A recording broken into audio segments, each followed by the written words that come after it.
ফলের কথা আমরা কম বেশি সবাই জানি। বর্তমানে ডায়মন্ড হারবারের বিস্তীর্ণ এলাকা জুড়ে চাষ হচ্ছে চেরি টমেটো। রাজ্যের কৃষি দপ্তরের সহযোগিতায় ডায়মন্ড হারবারের একাধিক চাষিরা লাভের মুখ দেখছে এই চেরি টমেটো চাষ করে।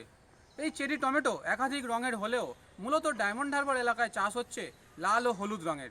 আমরা এবারে 2023-24 যে ফিনান্সিয়াল ইয়ার আছে সেখানে আত্মার মাধ্যমে আমরা এগুলো চাষ করিয়েছি। স্পেশালি জোর দেওয়া হয়েছে ফিমেল সেলফ হেল্প গ্রুপগুলোকে। আমরা দু রকমের সিড দিয়েছিলাম, রেড চেরি টমেটো যেটা ভ্যারাইটি হচ্ছে সিরি, এবং ইয়েলো চেরি টমেটো যেটার ভ্যারাইটি হচ্ছে গোল্ডি। তো চাষিরা খুবই খুশি, এবং নতুন ধরনের একটা জিনিস এখানে আমাদের পশ্চিমবঙ্গে খুব একটা হয় না, মেনলি মহারাষ্ট্র এই সাইড থেকেই হয়। এবং এটার সবথেকে ভালো ব্যাপার হলো যে এটা বিদেশের মার্কেটে বেশ ভালো একটা ডিমান্ড আছে।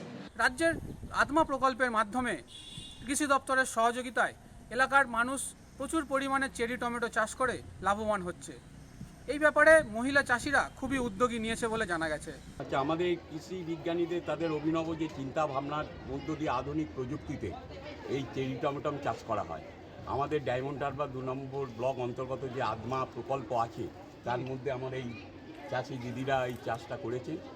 আগে যে চাষ করতাম তার থেকে দেখছি যে এই টমেটোর বেশি চাহিদা পাচ্ছি কিংবা দাম পাচ্ছি। আমরা তো ওই টমেটো চাষ করে এসেছি অনেক দিন, কিন্তু দাম সেরকম আমরা পাচ্ছি না। তাই এইটা প্রথম শুরু করলাম, খুব ভালো লাগছে যে এই টমেটোতে বেশি দাম পাচ্ছি। দারুণ গুণাগুণ আছে, যেটা আমরা বড় টমেটো দেখি যেটা বাংলায়, সেগুলো চট করে পচে যাওয়া বা নষ্ট হয়ে যাওয়ার সম্ভাবনা থাকে। এই টমেটোগুলো কিন্তু দীর্ঘদিন থাকবে এবং টেস্টও ভালো।